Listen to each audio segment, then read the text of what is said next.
Well, what I'm going to tell you about Auburn is we play them after Troy, and Troy's a very good baseball team. In fact, Troy has the highest RPI of any team that we have left on our schedule for now, at least. And they're a very good team, and I know we'll be watching them. They're playing Auburn tonight at Auburn, then they have us.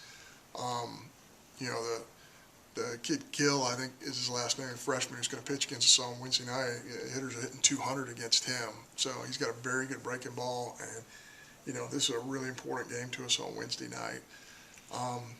Looking forward to Auburn. They have one of the best offenses in the league. You know, Anthony Greer is a possible first-round guy who's athletic. He can really hit. He has power. He can run. He's a great defender. You know, I think the thing that's really hurting Auburn, and I don't know if he'll be back, is the Palacios kid, you know, got hurt earlier. I think I was hitting over 400 when he got hurt. So I think that really hurt their ball club. I think it says a lot about their club. They're playing as well as they are with one of their best hitters out. I think he hurt his wrist. But we know they'll be well coached. We know that their guys have done a pretty good job of throwing strikes. And I think the one thing that has hurt them a little bit is defense. When they play good defense like they did Sunday against Alabama, they're a pretty darn good club. What's it going to be like going against Butch for the first time? Yeah, you know, it's funny because, you know, Sunday afternoon I was really engrossed in watching a really good ball game between Kentucky and South Carolina, and I'm watching Gary Henderson, who I was with for 5 years at Kentucky, and you know, just the emotion of that game and what it meant to Kentucky and really South Carolina as well. I'm kind of pacing in our living room, and Nell's like, "Hey, you know, you guys are." I was like, "Man, I just, you know, I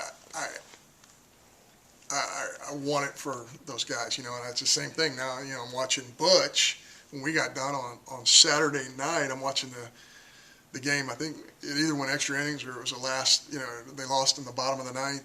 They had a lead. Yeah, it's hard because you really, you know, you care about those guys so much. But you know, having said that, you know, when the first pitch is thrown, you know, you compete against the game itself, and you know, those wins. The opportunity to win those games is so important to us as it is for them as well. You know, all that kind of stuff goes away. But anyway, it's really proud of Butch. There's no question that Auburn got the right guy, and he's gonna do a heck of a job for them. It's not totally unusual for a coach to be at a new program and see a team he saw last year, but it's even more different with Butch because he was coaching your pitchers as late as this past fall, so they'll probably have the best scouting possible in your pitching staff. No question. You know, Butch has a huge hand in recruiting a lot of our players, working with a lot of our players, and I think it's just a tremendous, I said this a million times, but it's a tremendous advantage for our kids to have had the opportunity to work with Wes and Butch. I think both those guys are as good as anybody in the country at what they do. So yeah, I think it'll be unique. There's no question he'll know our tendencies, and we'll have to disguise some things a little bit better than we normally do. How often have you guys spoke during the season? You know, I spoke to Butch yesterday. You know, not a ton, but every once in a while. You know, it's more texting than anything else, but. You know, whenever you go through a transition like that in the middle of the year, you know, his wife Robin is an absolute all-star, and you know, they have the 3 girls, and you know, when you have that transition, you've been through that so many times in your own family that you know, you just want to find out how things are going for them, and it sounds like it's been a pretty seamless transition for them. But yeah, you know, we kept in touch for sure. How close is Jacob Robson to getting back close to the top of the order again? Yeah, I think he takes 2 steps forward and then a step back because the hand injury is something, you know, you just don't know from day to day how it's going to feel. But he's such a great defender, and if he gets to first base, he's a threat to score right from there. So even with you know, a little bit of a damaged hand, he's a threat. Getting him back to the top of the order, I got to believe that. You know, he's getting close to 90, 95%, 100%, and I don't know when that's going to come. And really, most of the time it comes right out of his mouth, and he'll be totally honest with you how he's feeling on that day. I know Saturday you said you didn't get a lot of guys on the mound this past weekend that you wanted to. You know, what's your pitching plans for Wednesday? Yeah, I mean, that's what we got to get some guys out there. You know, we got to get Houston out there. We're going to start him. He's probably going to throw 2 unless he just has ridiculously low pitch count. We might take him out there for another. You know, you look at a Sear who pitched lights out against Ole Miss in the middle of the week a couple of weeks ago. We got to get him back out there. I mean, he's pitched so well for us. Cale Bro's got to get back out there. His breaking ball's been really good in the bullpen. Ethan Small's a guy who hasn't pitched, who's just been throwing the daylights out of it in bullpen. I mean, we have all these pieces. We need to get out there for work, but you also got to win the game. And situationally, it's got to all, fit together as well. So, so many of those guys deserve innings, and we haven't been able to give them as many as we want to. Go ahead. Do you feel like this team's starting to find their roles in the bullpen and starting? Do you think that's making this staff more confident? I think our kids understand their roles, but I'd be really disappointed if they were okay with not pitching. Like all those guys understand. Hey, I understand my role. I'm a left-on-left guy, or I'm a middle guy, or I'm a closer guy. But when they don't get to pitch, I want them to be disappointed, and I know that they are. That tells me what kind of competitors they are. That's why this very delicate balance of being a great teammate and cheering for your teammates, and also saying, man, I really want to get out there and play, and I'm disappointed when I don't get to play. And that's what the great teams can do. I remember, being at the College World Series a couple of years ago, and we didn't get Lindgren in, and I'm watching him throw pens. He's still a 94, 96 with the best breaking ball, maybe in all of college baseball, and we're not pitching him because he wasn't commanding it great at that point in time. But just a year later, I mean, he's on fire. He's the first pick of the Yankees and the whole thing. I think, but he was a great teammate and he had a great attitude about it. And I think these kids are very similar. Is that a teaching tool you kind of use when you look back at Chad Gerardo a year before he went to the College World Series and Lindgren? Is that what you kind of try to tell these true freshmen that aren't getting any? Sure, and the thing about the world we live in this information age is they all know that. And all those kids you just mentioned, Chad's in the big leagues now. He comes back. These kids ask him questions, man. They watch him. They're like, hey, I'm struggling. And Chad Gerardo says, you think you're struggling? Let me tell you about my story. He's a big leaguer. So all these kids go through struggles at some point in time, and I think it's much more powerful listening to somebody who actually went through it recently.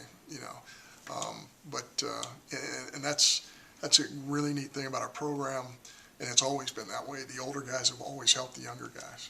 With Collins, Rooker, and Humphreys, you see major jumps in their average this year. What have you seen different about them? I just think they're more comfortable with the breaking ball. I think they just handle, especially Rooker, the right-on-right breaking ball. He's just figured out a way to see it better, to be able to stop his swing, to be able to evaluate that pitch better. That's what it is, because the Southeastern Conference is just full of really good right-handed sliders. Not as many good left-handed sliders. That goes in phases. Some years you have it, some years not as much. But if you're a right-handed hitter, you got to be able to evaluate that breaking ball. And I think those guys have really improved in that area. With his max effort style of pitching, can Reed go every weekend, or does he have to be kind of watched a little bit, limited in batters he faces? Really, David, it's a communication thing. It's he when he wants the baseball, he'll tell you. I mean, he'll just walk up and say, like he did on Saturday. He said, I want the baseball. My arm feels unbelievable. And boy, he was 100% right about that. Just looking at the TrackMan numbers, he's spinning his fastball 2,600 and some change, which is a number that the majority of big leaguers can't get to. And he touched 96 a couple of times. His stuff was absolutely real, and so it's a communication thing. He could wake up tomorrow, like a lot of pitchers who are relief guys, and say, "Hey, I'm feeling it today. I want the baseball," or say, "You know what? I'm a little sore. I need one more day." When you look at, I think 300 hitters in the lineup, I think Collins at 296. Do you believe in the hitting is contagious, and if so, how is that tangible? How is that kind of used in the lineup?